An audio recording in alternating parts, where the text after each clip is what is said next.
الصبح بدا من طالعتی.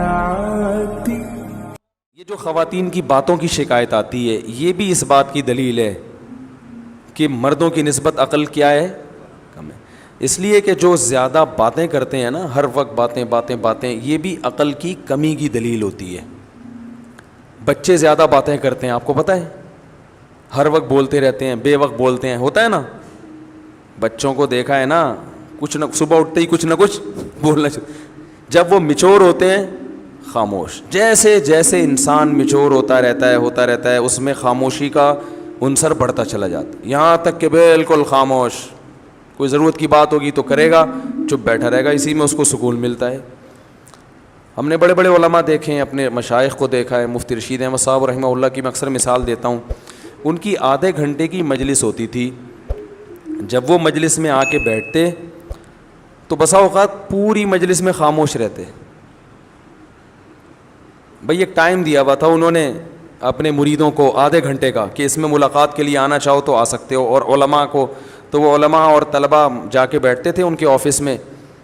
آفس میں بیٹھنے سے پہلے اے سی چلا دیا جاتا تھا اور اس میں اسپرے کیا جاتا تھا خوشبو کا. خوشبو کے وہ بڑے عاشق تھے، خوشبو کے بغیر جہاں خوشبو نہیں ہوتی تھی تو ان کو وہاں بدبو آتی تھی. ٹھیک ہے نا، بہت مہنگی خوشبوئیں استعمال کرتے تھے.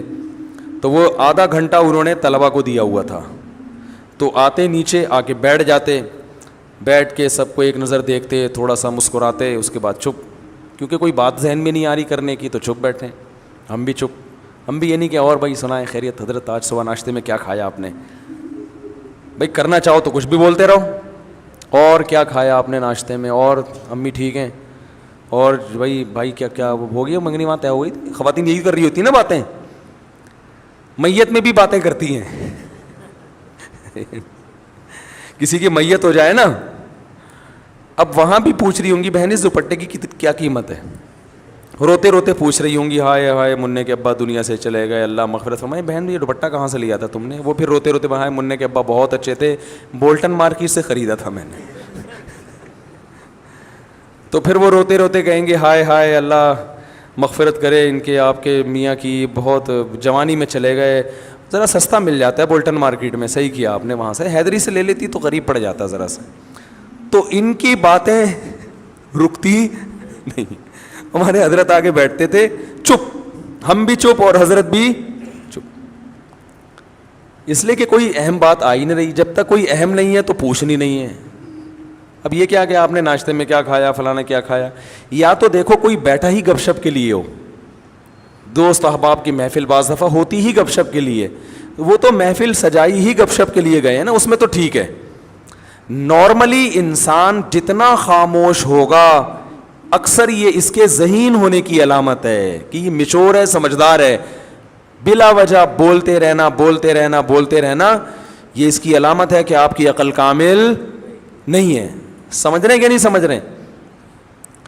تو ہاں بعض دفعہ انسان کو محبت کے اظہار کے لیے بولنا پڑتا ہے. جیسے بعض خاموش مزاج لوگ جب گھر میں جاتے ہیں تو اتنے میچور ہو چکے ہوتے ہیں، بیوی سے بھی بات نہیں کر رہے ہوتے. وہ اب وہ آفس سے آئے، کیونکہ گریڈ بہت 20ویں گریڈ کے آفیسر ہیں، تو وہ آفس میں جیسا ان کا روب ہوتا ہے چپ بیٹھے رہتے ہیں، تو گھر آ کے بھی چپ. ہمارے ایک جاننے والے تھے، وہ ایسے ہی کرتے تھے. ان کے بچے بھی ان سے بیزار آ گئے تھے اپنے ابا سے، بیگم بھی بیزار آ گئیں. وہ آفس سے گھر آتے ہیں، آٹومیٹک ان کا ایک سسٹم تھا نا روبوٹ کی طرح. اس وقت صاحب آفس سے گھر آئیں گے تو جیسے ہی گھر آئیں گے دروازہ پہلے سے کھلا ہوا ہونا چاہیے. وہ جائیں گے اپنے خاص روم میں بیٹھیں گے، ان کی بیگم ان کے لیے روبوٹ کی طرح چائے پیش کر دیں گی. وہ چائے پئیں گے، بات کچھ نہیں، سلام دعا بھی نہیں کرتے تھے. وہ بیگم صاحبہ چائے پیش کریں گی، چائے پئیں گے، آرام کریں گے تھوڑی دیر. اس کے بعد اپنا جو بھی ورک ہے، کوئی فون پہ بات چیت کی، اور پھر ٹائم پہ اپنا سو گئے، صبح اٹھے چلے گئے. اچھا بچوں کے ساتھ آتے ہی بچوں کو تھوڑی سی جیب خرچی دے دی، چپ، باتیں نہیں، چپ، جیب خرچی پکڑائی، نکل لیے. تو یہ تکبر ہے. اس خاموشی کو کہیں آپ یہ نہ سمجھے کہ ماشاءاللہ بہت سمجھدار ہیں. مفتی صاحب نے کہا تھا کہ جو ذہین لوگ ہوتے ہیں وہ باتیں نہیں کرتے، چپ رہتے ہیں. تو بھائی جہاں بولنے کا موقع ہو وہاں بولنا چاہیے. اللہ میرے والد صاحب کی مغفرت کرے. ہمیں والد صاحب کے انتقال پہ اتنا افسوس ہوا, گھر کی رونق ختم ہو گئی. کیونکہ جب وہ آتے تھے بات چیت کرتے تھے, لطیفے جو میں اکثر بیان میں سناتا ہوں والد صاحب سے سنے ہوئے ہم نے. تو گھر میں جب آپ جائیں تو بیوی بچوں کے ساتھ گپ شپ لگائیں. یہ گپ شپ محبت کے اظہار کے لیے ہوتی ہے, اس میں کوئی وجہ نہیں ہوتی. ویسے جب بات چیت کریں نا تو آفس میں ریزرو رہا کریں, بلا وجہ بات چیت چپ کر کے بیٹھو بھائی, یہاں کام کی بات ہے تو کرو, نہیں تو پتلی گلی سے نکلو. اب جیسے مجھ سے بھی کوئی ملنے کے لیے آئے, کوئی کام کی بات ہے, تو مجھے بھی میں کہتا ہوں بھائی اس کام کی بات کو فوکس کرو, ایران توران نہ جاؤ. فون میں نے ریسیو کر لیا کسی کا, وہ ایران توران شروع کر دیتے ہیں. بھائی جو آپ کا مسئلہ ہے اسے آپ پوچھیں, اگر پھر بھی وہ ادھر ادھر طول دیتا ہے تو میں لائن کاٹ دیتا ہوں کہ ہم اب گپ شپ کے لیے آپ سے ہم نے بات نہیں کی ہے. گپ شپ کیا ہے تو پھر دوستی ہے, تو پھر چلو وہ ہائی وے پہ چلتے ہیں, وہاں بیٹھ کے وہ بنوائیں گے انشاءاللہ, اور پھر گپیں بھی لگائیں گے. سمجھ رہے ہیں نا؟ تو اس میں بعض لوگوں کی عادت ہوتی ہے وہ فری ہو جاتے ہیں.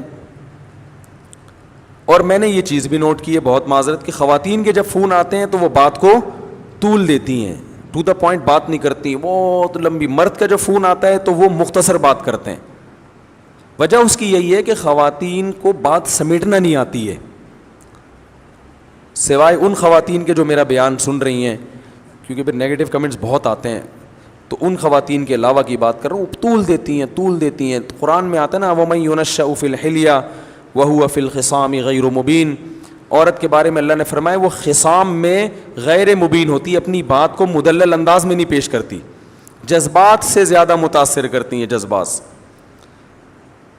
جذبات زیادہ غالب آ جاتے ہیں, ٹو دا پوائنٹ بات کم ہوتی ہے. تو اس میں خوب اچھی طرح سے سمجھیں. کیا کہہ رہا تھا یار میں, کہاں سے کہاں بات چلی گئی, وہ واقعہ سنا رہا تھا. تو وہ صاحب جب گھر میں آتے ہیں چپ روبوٹ بن کے نا, وہ چائے پئیں گے, سو جائیں گے, رات کو کھانا آ جائے گا ان کے سامنے رکھا جائے گا بالکل ٹائم پہ, کھانا آیا کھایا, تھوڑا چہل قدمی کی اکیلے, پھر سو گئے, پھر صبح اٹھے. ایسے ان کی روٹین. میں جب ان کا کبھی ذہن میں تصور آتا ہے تو میں اپنے والد صاحب کا آتا ہے, میں نے کہا یار وہ کتنے, جب انسان کمپیئر کرتا ہے نا, جب تک کوئی آپ کے سامنے اپوزٹ مثال نہیں ہوتی تو پھر اپنوں کی قدر کہتا ہے یار کیسے زبردست آتے ہیں.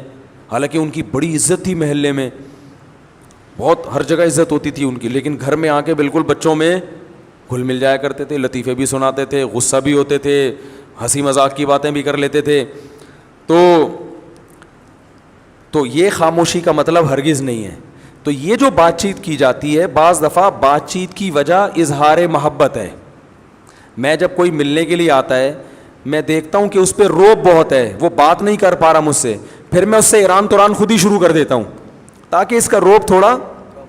پھر میں پوچھتا ہوں کیا نام ہے آپ کا, کہاں سے آئے ہیں, شادیاں وادیاں کتنی کی ہیں, ایسے ہی, حالانکہ اس کا اس شادی سے کوئی تعلق نہیں ہوتا. ٹھیک ہے نا, ایک ہی کی ہے. میں نے کہا چلو اللہ دوسری کی توفیق دے. کہہ رہا نہیں بھائی میں تو ایک ہی, میں چلو ایک ہی پر اللہ اسی کو نبھانے کی. ایسے وہ فریق. یہ جو بات چیت کی جا رہی ہے دیکھنے میں تو فضول لگ رہی ہے, مگر اس بات چیت کا مقصد ہوتا ہے اس کو تھوڑا سا مانوس کرنا, تاکہ وہ جو میٹر لے کر آیا ہے وہ کھل کے اظہار خیال کر سکے. تو آپ میں سے کوئی آئے اور میں ایران توران شروع کر دوں تو آپ کہیں گے ادھر تو مفتی صاحب کہہ رہے تھے ایران توران نہیں کیا, اور ٹو دا پوائنٹ بات, تو وہ ٹو دا پوائنٹ ہی ہوتی ہے, لیکن اس کا کوئی مقصد ہوتا ہے. تو اگر کسی سے محبت کا اظہار کرنا ہے, دوستوں کی محفل ہے, یہ گھر میں بیگم کے ساتھ, تو آپ کو بات چیت وہ فضولی بھی کر لیں. بیگم کیا پکایا تھا آج, امی کے یہاں گئی تھی, کیا پکا ہوا تھا تم آج امی کے یہاں سے ہو کر آئی ہو, بھنڈی, اچھا ہمارے یہاں تو گوشت پکتا ہے, ادھر بھنڈی کھائی ہو ماشاء اللہ, چلو تمہیں احساس تو ہوگا نا. یعنی یہ والی باتیں نہ کریں, مقصد یہ ہے, اس سے پھر لڑائی ہو جائے گی نا. تو ایسے ہی ایران توران اور کیا ہو رہا ہے, تو وہ کرنا ضروری ہے. سمجھ رہے ہیں, وہ کرنا ضروری ہے. وہ نبی بھی کیا کرتے تھے اپنے گھر میں, آپ صلی اللہ علیہ وسلم بھی گھر میں بعض دفعہ اپنی ازواج سے قصے کہانیاں بھی سنا کرتے تھے. حالانکہ نبی کا وقت کتنا قیمتی ہے, لیکن قیمتی وقت کے باوجود اس کام کو بھی آپ نے قیمتی سمجھا. سمجھ رہے ہیں کہ نہیں سمجھ رہے؟ ہمارے ایک دوست تھے, حضرت مفتی تقی عثمانی صاحب سے بیعت تھے, اور بہت بڑے عالم تھے, 24 گھنٹے مصروف. میں نے کبھی ان کو ٹائم ضائع کرتے ہوئے نہیں دیکھا. ایسے تھے, ان کا انتقال ہو گیا, اللہ مغفرت فرمائے. میں نے کبھی نہیں دیکھا کہ وہ ٹائم ضائع کرتے ہوں. کوئی گپ شپ نہیں کسی سے, جامعۃ الرشید میں آتے, اپنا حساب کتاب سے جو ان کے جس کام کا ٹائم ہے اس میں مصروف رہتے, کوئی فالتو بات نہیں, بڑے بزی. حضرت مفتی تقی صاحب سے بیعت ہو گئے, وہ میری ان سے بڑی دوستی تھی. تو آپ کہیں جب وہ ٹائم ہی نہیں تھا تو دوستی کہاں سے ہو گئی؟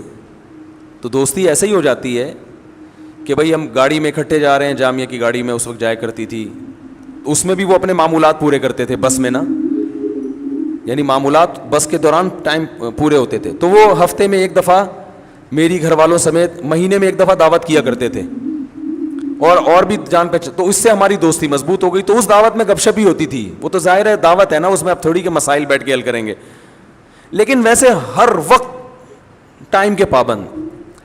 تو مجھے بتا رہے تھے کہ میں نے حضرت مفتی تقی عثمانی صاحب کو خط لکھا, ان کو اپنے معمولات بتائے, اور میرا خیال تھا اس پہ بڑی شاباش ملے گی کہ ماشاء اللہ آپ تو صبح سے لے کے رات تک دین کی خدمت میں, بولو بھائی, مشغول ہیں. کہہ رہے ہیں انہوں نے جواب میں خط لکھا کہ اس میں بیوی بچوں کے لیے ٹائم کہاں ہے؟ صحیح ہے نا, یہ تو آپ صبح سے مدرسہ, تدریس, تحقیق کا کام, فتاوی, بیان ہے بھائی, یہ سارے سلسلے تو ہو گئے آپ کے, بیوی بچوں کا ٹائم کہاں ہے؟ تو بھائی وہ انہوں نے بتایا میں رات کو بیوی بچوں کے ساتھ ہی سوتا ہوں. انہوں نے کہا دن میں وہ تو سونے کا ٹائم ہے نا, وہ تو ہر آدمی سوتا ہے, آپ نے کون سا, یعنی میں مفتی تقی صاحب کی یہ الفاظ نہیں ہے, میں اپنے الفاظ میں بیان کر رہا ہوں. انہوں نے فرمایا کہ اس میں بیوی کا ٹائم کہاں ہے, خاص طور پر ان کی اہلیہ کے بارے میں کہا, بیگم کا ٹائم کہاں ہے, اس کو کتنا ٹائم دیتے ہو دن میں؟ تو کہتے ہیں مجھے احساس ہوا یار یہ تو, انہوں نے کہا نبی صلی اللہ علیہ وسلم تو روز وقت دیتے تھے, تو اس میں بیگم کا ٹائم کہاں ہے؟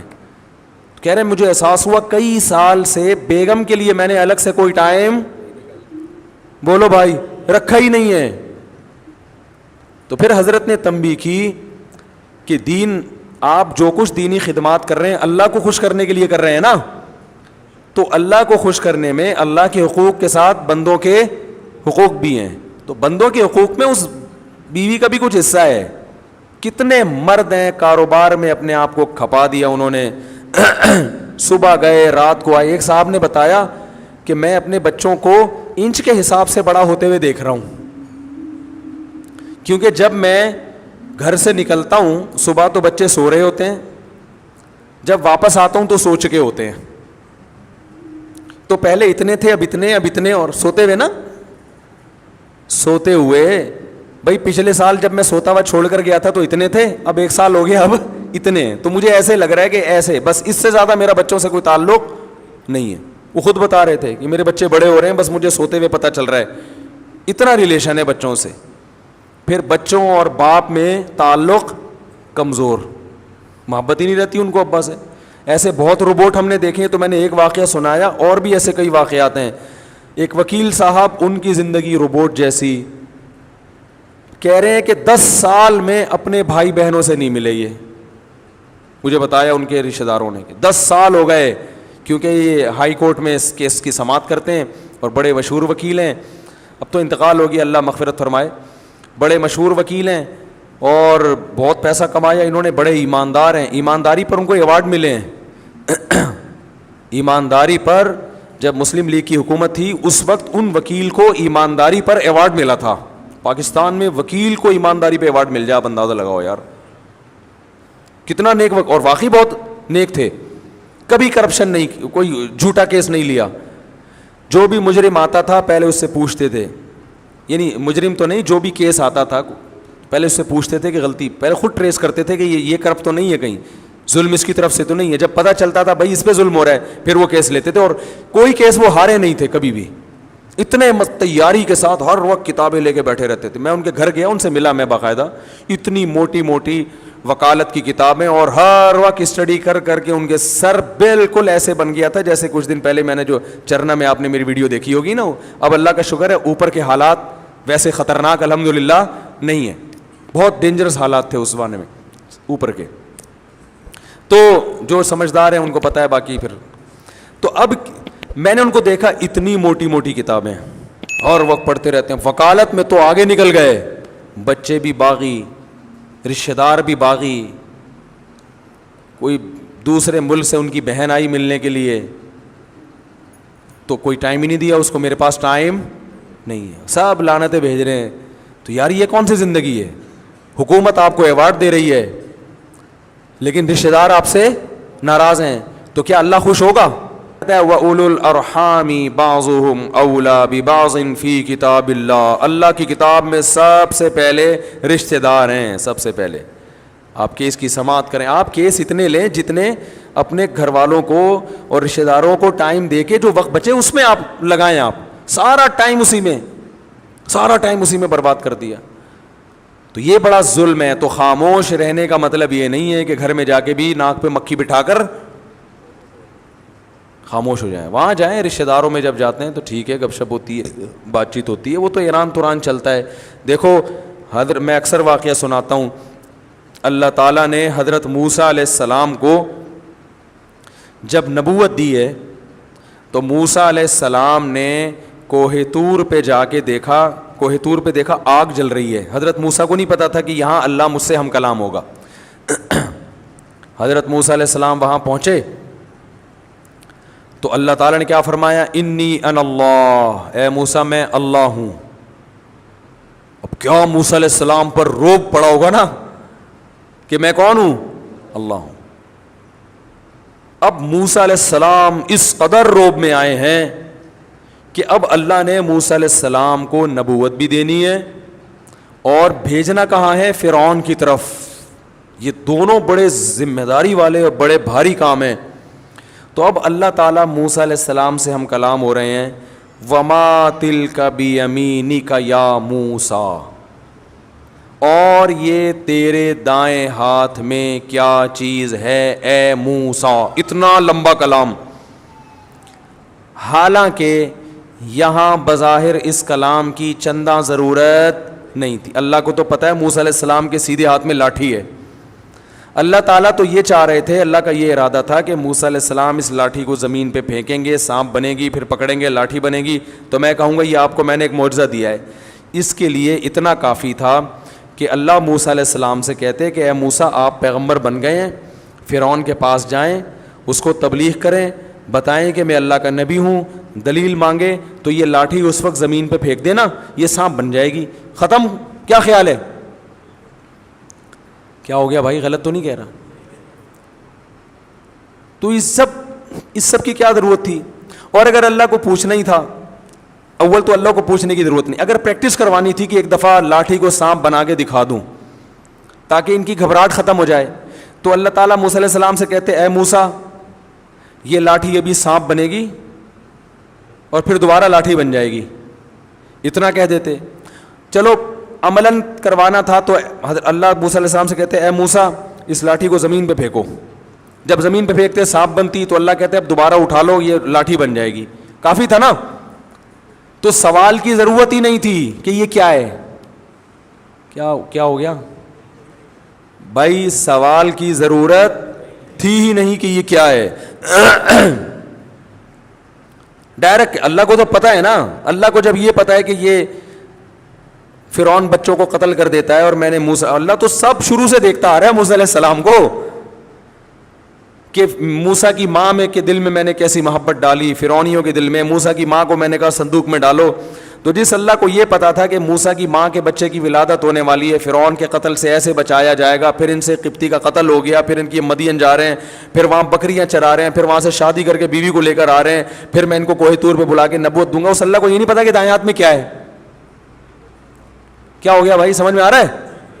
اس اللہ کو یہ نہیں پتا کہ دائیں ہاتھ میں کیا ہے. لیکن یہاں اللہ ہم کلام ہو رہے ہیں, وما تلک بیمینک یا موسیٰ, اے موسیٰ اور یہ تیرے دائیں ہاتھ میں کیا چیز ہے. اول تو اے موسیٰ کہنے کی ضرورت ہی نہیں ہے. اتنی دیر سے کلام کس سے ہو رہا ہے؟ اتنی دیر سے موسیٰ علیہ السلام سے ہی بات ہو رہی ہے, تو پھر تو آپ کر کے بات کی جاتی ہے, آپ بتائیں, یا یہ بلکہ کچھ بھی نہیں کہا جاتا یہ کیا ہے. اور اگر پوچھنا ہی اول تو یا موسیٰ کہنے کی ضرورت نہیں تھی. دوسری بات, دائیں ہاتھ کا تذکرہ کرنے کی ضرورت نہیں تھی. ہم جب کسی سے پوچھتے ہیں ہم کہتے ہیں واٹ از دس, یہ پوچھتے ہیں نا یہ کیا بھائی, یہ کیا ہے, پوچھتے ہیں نا یہ کیا لے کے گھوم رہے ہو آپ, ایسا ہی ہو نا. اور واو کی ضرورت نہیں, اور کی ضرورت بھی نہیں ہے. اور دائیں ہاتھ میں کیا ہے بھائی, ہاتھ میں کیا لے کے گھوم رہے ہو, دائیں ہاتھ میں. کتنا لمبا سوال. وما تلکا بیمینک, اور یہ کیا ہے تیرے دائیں ہاتھ میں اے موسیٰ. تو ممکن ہے کچھ لوگ کہے, آپ کہہ رہے ہیں خواتین بہت لمبی بات کرتی ہیں, تو یہاں تو موسیٰ علیہ السلام بھی اتنی لمبی, اللہ بھی اتنی لمبی بات کر رہے ہیں, حالانکہ اللہ کو اس کلام کی ضرورت نہیں تھی. بھائی اللہ اس لیے اتنی لمبی بات کر رہے ہیں کہ موسیٰ پر روب کم ہو جائے, کچھ بات چیت تو ہو. اور اللہ کو موسیٰ علیہ السلام سے محبت بھی ہے, تو محبت کا بھی تقاضا ہوتا ہے کہ کلام کو طول دیا جائے. تو خواتین جو یہاں بیان سننے آئی ہیں, اگر آپس میں ایک دوسرے سے عشق بہت زیادہ ہے, اتنی محبت, تو پھر لمبی باتیں کریں ٹھیک ہے, لیکن بھائی اگر ایسی کوئی کہانی نہیں ہے تو پھر بیان کو فوکس کریں. اصل میں یہ بتانا چاہ رہا تھا, سمجھ رہے ہیں, اتنی دیر سے میں سمجھانا چاہ رہا ہوں نا, یہ سمجھانا چاہ رہا ہوں, تو ظاہر ہے بیان کو فوکس کریں نا پھر. تو خیر اب یہ واقعہ مکمل کر دوں, بڑا دلچسپ ہے. تو وہ تو اللہ تعالیٰ مانوس کرنا چاہ رہے تھے موسیٰ علیہ السلام کو, اور محبت کا اظہار بھی کرنا چاہ رہے تھے کہ آپ سے محبت ہے تو کچھ بات چیت بھی تو ہو جائے نا اس بہانے. موسیٰ علیہ السلام فرعون کے پاس تو آپ جاتے رہیں گے, وہ تو کام ہوتا ہی رہے گا. تو موسیٰ علیہ السلام کی محبت کو بھی شے آ گئی, انہوں نے بھی ٹو دا پوائنٹ بات نہیں کی, جواب مختصر نہیں دیا. آپ سے کوئی پوچھے اور یہ تمہارے, آپ کا نام کیا ہے بھائی؟ سلمان, ثوبان. میں کہوں اور یہ آپ کی ناک پہ کیا رکھا ہوا ہے اے ثوبان, آپ بولیں گے چشمہ, یہی بولیں گے نا. بلکہ پہلے آپ بولیں گے استاد جی آپ خود بھی چشمہ لگائیں, کیونکہ آپ کو میری ناک پہ چشمہ ہی نظر نہیں آ رہا اتنا موٹا. تو پہلے تو آپ یہ چشمہ لگائیں تاکہ سوال کی ضرورت ہی نہ رہے. اگر یہ اس طرح کی بات کریں گے اس کا مطلب میں نے ان سے پیسے لے کے کھائے ہوئے ہیں, یہی مطلب ہوگا نا. طنز کا کوئی موقع ہاتھ سے جانے نہیں دے رہے, نفرت ہے, کوئی وجہ ہے, کچھ تپے ہوئے ہیں. تبھی جب گھر میں آپ کی لڑائی ہوئی ہوتی ہے تو آپ کوئی بات کریں تو آگے سے تپا ہوا جواب ملتا ہے. ایسا ہی ہے نا. تو کیا کھانا ہے آج؟ نہیں میرا سر کھا لو, یہی ہوتا ہے نا. بچے جب زیادہ تنگ کر رہے ہوتے ہیں, تنگ کرتے کرتے امی سے پوچھتے ہیں امی کیا پکایا ہے, امی کہیں گی میں نے اپنا مغز پکایا ہوا ہے وہ کھا لو. تو مائیں ایسا جواب دیتی ہیں جب اولاد سے تپی ہوئی ہوتی ہیں, ٹھیک ہے. جب تپی ہوئی نہیں ہوتی پھر بڑے پیارے پیارے جواب دیے جا رہے ہوتے ہیں کہ بھائی ابھی چھوڑو ان جوابوں کو. تو موسیٰ علیہ السلام کی محبت کو بھی شے مل گئی. موسیٰ علیہ السلام نے کہا جب اللہ اتنی لمبی بات کر رہا ہے تو پھر ٹو دا پوائنٹ جواب دینا یہ بے ادبی ہے. میں کسی سے پوچھ رہا ہوں آپ کا نام کیا ہے, آپ جواب میں کہا مفتی صاحب ٹو دا پوائنٹ بات کریں یار, ان چیزوں کو چھوڑیں. تو غصہ آ گیا, مفتی صاحب آپ کو فری کرا رہے ہیں یار, ہیں اس کا مطلب آپ ہم سے کیا ہیں, ناراض ہیں. تو یہی ہوگا نا اس کا مطلب. تو موسیٰ علیہ السلام نے دیکھا کہ بھائی اللہ خود ہم کلام ہو رہا ہے, تو موسیٰ علیہ السلام کا جواب یہ ہونا چاہیے تھا کہ لاٹھی. اور یہ کیا ہے؟ موسیٰ علیہ السلام کہتے ہیں لاٹھی ہے, ختم. موسیٰ علیہ السلام نے بھی لمبی پوری تفصیل شروع کر دی. قال ہی عصایا, یہ میری لاٹھی ہے. حالانکہ اللہ نے کس کی ہے یہ پوچھا تھا ہی نہیں, کہ جواب میں یہ بھی پتہ چل گیا کہ لاٹھی. اول تو موسیٰ علیہ السلام کو پتہ ہے جس اللہ کو میرے بارے میں سب کچھ پتہ ہے وہ یہ کیوں پوچھ رہا ہے کہ لاٹھی ہے یا نہیں ہے. تو بڑا جب کوئی سوال پوچھا کرے نا تو آپ کو پتہ ہے کہ اس کو جواب پتہ ہے, پھر بھی جواب بولو بھائی دے دینا چاہیے, یہ ادب کا تقاضا ہے. تو یہ میری لاٹھی. ایک واقعہ میں اکثر سناتا ہوں نا, ایک بوڑھے نے اپنے بیٹے سے پوچھا, دیوار پہ کوا بیٹھا ہوا تھا, بیٹا یہ کیا ہے؟ بیٹے نے کہا ابو کوا ہے. پھر اس بوڑھا بھول گیا بیچارہ, پھر پوچھا بیٹا یہ کیا ہے؟ اس نے کہا ابو کوا ہے. پھر تیسری دفعہ پوچھا تو ابا آپ کو اس کے علاوہ اور کوئی کام نہیں آتا کیا؟ میرا دماغ کھائے. یہ آج کی نئی نسل ہے ایسی, بھائی 100 دفعہ پوچھے 100 دفعہ جواب دو. تو وہاں کوئی بیٹھا ہوا تھا جو اس کا بچپن جانتا تھا. اس نے کہا دیکھ جب تو چھوٹا بچہ تھا نا یہی باپ تجھے گود میں لے کے بیٹھا تھا. بچے بھی بار بار سوال پوچھتے ہیں, تو نے 20 دفعہ پوچھا تھا یہ کیا ہے, اور تیرے باپ نے 20 دفعہ بتایا تھا کہ یہ کیا ہے. بچے جتنا بھی سوال پوچھیں ماں باپ پریشان نہیں ہوتے, ہر دفعہ دیتے رہتے ہیں, محبت ہوتی ہے. لیکن یہی بچہ جب جوان ہوتا ہے اسے اپنے بوڑھے ماں باپ سے وہ محبت نہیں رہتی, اس لیے ان کے الٹے سوالات پر, دادی نانی کی الٹی باتوں پر بار بار تفتیش پر اس کو غصہ آتا ہے. یہ بہت بڑا تکبر ہے, یاد رکھو, بہت بڑا کبر ہے. اس کی سزا دنیا میں ملتی ہے. بوڑھا باپ, بوڑھی ماں, بوڑھی دادی, بوڑھی نانی, بوڑھے نانا, بوڑھے دادا, ان کے ساتھ یہ کچھ بھی کر لیں, آپ کو ان سے کے سامنے چڑچڑا پن, غصہ اور نفرت, اور یہ کہ جیسے وہ ہوتا ہے نا الجھن کا شکار ہونا, کیا ہے یہ, اس طرح کے اسرائیل کرنے کی آپ کو اجازت نہیں ہے. نرم, بہت نرم پڑ جاؤ, بہت نرم, غصہ نکال کے رکھا کرو ان کے سامنے, اور یہ سوچ کے آیا کرو یہ صحیح کریں تو بھی ٹھیک ہے, غلط کریں تو بھی ٹھیک ہے, بس ان کا غلط بھی صحیح ہے. یہ شریعت کی تعلیمات ہیں. ہاں ان کے کہنے سے کسی پہ ظلم نہ کرو, وہ ایک الگ بات ہے. تو موسیٰ علیہ السلام نے جواب میں کیا کہا؟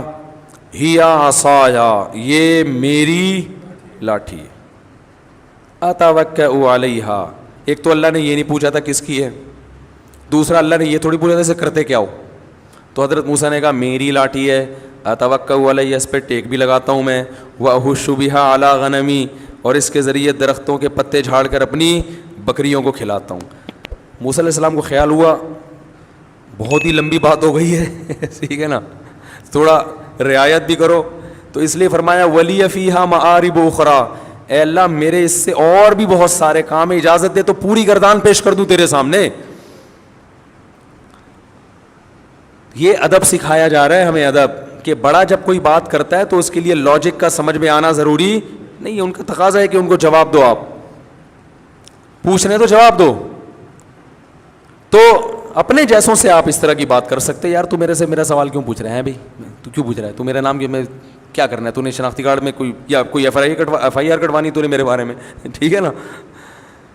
تو ولی فیہا معارب اخری, اور اللہ میرے بہت سارے اور بھی کام ہیں. اللہ کو پتا تھا, اللہ نے کہا کہ میں مقصد یہ تھوڑی ہے کہ کیا کیا کرتا ہے, اصل میں تو جو میں چاہ رہا تھا آگے, اللہ نے کہا القیہا یا موسیٰ, اے موسیٰ اسے زمین پہ ڈال دے. یہ تمہید کے بعد, تاکہ روب ختم ہو اور محبت کی چنگاری بھڑک جائے. تو گھر میں جب جایا کریں چنگیز خان بن کے, بولو بھائی, نہ جایا کریں دوستوں میں ہا ہا ہو ہی چل رہا ہے, گھر میں آتے ہی ایسے جیسے, ایسے لوگوں کو میں کہتا ہوں 2 سینگ لگا کے جایا کرو اپنے. حضرت اقدس حضرت مفتی تقی عثمانی صاحب نے ایک واقعہ بیان کیا کہ ایک طالب علم نے ہمارے والد صاحب کو خط لکھا کہ میں جب گھر میں آتا ہوں میرا اتنا روب ہے کہ گھر والے تھر تھر کانپنے لگتے ہیں. آ گیا ہے وہ, اس کو یہ شو کر رہا تھا ماشاء اللہ باروب شخصیتوں میں. تو ان کو خیر حضرت مفتی شفیع صاحب نے ڈانٹ لگائی کہ یہ تو نبی صلی اللہ علیہ وسلم تو گھر میں مسکراتے چہرے کے ساتھ آتے تھے, آپ کی تو سنت ہے گھر میں جب آتے کیسے, بولو نا, مسکراتے چہرے کے ساتھ. تو گھر میں جب جائیں بچوں کو پیار کریں, تھوڑا کلابازیاں کھائیں بچوں کے ساتھ, کچھ گپ شپ لگا لیا کریں بیگم کے ساتھ بھی, کبھی اس کو لے گئے تھوڑا سا گاڑی میں یا بائک پہ یا رکشے میں یا پیدل, جو بھی اللہ نے جتنی جس کو صلاحیت دی ہے, وسائل دی ہیں, پردے کی پابندی کے ساتھ. تو ٹائم دینا یہ شریعت کا حکم ہے, اور پھر وہاں بات چیت کرنا وہ اس بات چیت میں داخل نہیں ہے جو انسان کے کم عقل ہونے کی دلیل ہے. کم عقل ہونا وہ ہے جس کی کوئی وجہ نہ ہو, وہی کیا کھایا تھا ناشتے میں, کیا کیا تھا, اور یہ کیا بس میں بٹھا دو نا تو شروع ہو جاتے ہیں بلا وجہ. جہاز میں بعض دفعہ دیکھا ہے باتیں ہی نہیں ختم ہو رہی ہیں, بھائی چپ کر کے سفر کرو. پارک میں دیکھا ہے میں نے, صبح پارکوں میں جاگنگ کبھی کبھار میں جاتا ہوں تو لوگ باتیں کرتے ہوئے واکنگ کر رہے ہوتے ہیں. اور بھائی یہ باتوں کا ٹائم نہیں ہے, آپ واکنگ کرو فل اسپیڈ کے ساتھ, ہوا لو, پھیپھڑوں میں جذب کرو صبح کی ہوا, وہ نکالو ہوا پریشر کے ساتھ لو, اور اس ذہن کو ریلیکس کرو. اس میں بھی چپڑ جا رہے ہیں باتیں, یہ اس واکنگ کا فائدہ نہیں ہے, اس میں تو آپ تھکا رہے ہو ذہن کو. تو واکنگ میں تو میں دیکھتا ہوں مرد بھی باتیں کر رہے ہوتے ہیں اور خواتین بھی. خواتین واکنگ وہ بھی باتیں ہی نہیں ختم. بھائی اس کو چھوڑ دو تھوڑی دیر کے لیے یار, سکون میں آؤ, فوکس کرو اپنی واک کو, اسپیڈ سے واک کرو, جسم تھکے, پسینہ نکلے, اور ہوا آپ کے پھیپھڑوں میں. جب آپ کو لمبے سانس, باتیں کرتے ہوئے آپ لمبے سانس نہیں لے سکتے, بات کرنے کے لیے سانس روکنا پڑتا ہے, ٹھیک ہے. تو یہ اپنی واک کا بھی بیڑا غرق کر دیتے ہیں ٹاک کے چکر میں. تو ٹاک کا ٹائم الگ ہے, واک کا ٹائم الگ ہے. ٹاک اور واک کو ایک ساتھ کریں گے تو نہ ٹاکنے کے قابل رہیں گے اور نہ واکنے کے قابل رہیں گے. ایک عورت گئی ڈاکٹر کے پاس, تو انگلش بولنے کا بہت شوق تھا, انگلش پوری آتی نہیں تھی, تو ڈاکٹر کے پاس جا کے کہتی ہے, ڈاکٹر صاحب میرا بچہ نہ ایٹدا ہے نہ سلیپدا ہے, ویپدا ہی ویپدا ہے. ڈاکٹر صاحب میرا بچہ نہ ڈھنگ سے ایٹدا ہے اور نہ ڈھنگ سے سلیپدا ہے, بس ویپدا ہی ویپدا ہے 24 گھنٹے. تو اس سے مجھے یاد آیا وہ ٹاکر نہ ٹاکتے ہیں صحیح طریقے سے, نہ ٹاکتے ہیں نہ واکتے ہیں. تو ایک کام کر لو, ٹاک کے لیے الگ ٹائم رکھ لو بھائی, اس میں صرف ٹاکیں گے بیٹھ کے. واک کو ٹاک کے ساتھ خلط ملط نہ کرو, نہ واک کے قابل رہو گے اور نہ ٹاک کے قابل رہو گے. تو یہ بات پوری اس پر آئی تھی کہ خواتین کو یہ مان لینا چاہیے کہ ہمارے میاؤں میں تھوڑی سی ہم سے عقل زیادہ ہے. تو بڑے بڑے فیصلے میاؤں کو کرنے دیا کریں, میاؤں کو بڑے بڑے فیصلے بچوں کی ایجوکیشن کے بارے میں, ان کے نکاح شادی بیاہ کے معاملات میں. بچی کے معاملے میں شادی ہو گئی ہے تو پھر اس کو علیحدگی دلوانی ہے یا وہ پرانے مکھنچو کے ساتھ ہی اسی کو برداشت کرنا ہے. یہ سب چیزیں جو ہے نا, یہ جو بڑے بڑے فیصلے ہوتے ہیں اس میں شوہر کی اطاعت کرنی چاہیے. اسی وجہ سے اللہ نے حکم دیا, اس میں قوت فیصلہ زیادہ. اور یہ بھی ایک بات یاد رکھو کہ جب معاملہ بچی کی شادی کا ماں کے ہاتھ میں جاتا ہے تو پھر ان کی شادی نہیں ہو پاتی, کیونکہ وہ ان میں قوت فیصلہ ہی نہیں ہے. وہ سوچتی رہتی ہیں, بچیوں کی عمریں نکل جاتی ہیں اس چکر میں. باپ میں ڈیسیجن پاور وہ پلس مائنس کر کے نا, اس کی پازیٹیو چیزیں نیگیٹو چیزیں دیکھ کے تول کے جلدی فیصلہ کر لیتا ہے کہ یہ مناسب ہے یا نہیں. خواتین ساری زندگی سوچتی رہیں گی کہ یہ اس کی غربت کو پہ کمپرومائز کروں یا اس کا ہینڈسم ہونا دیکھوں, ٹھیک ہے نا, یا ہینڈسم نہیں ہے لیکن امیر ہے تو پیسہ دیکھوں, شکل دیکھوں, قوم دیکھوں, قبیلہ, ساری چیزیں تو ایک آدمی میں ملتی نہیں ہے نا, تو وہ فیصلہ نہیں ہو پاتا ان سے, اس لیے وہ لمبا چلا جاتا ہے معاملہ.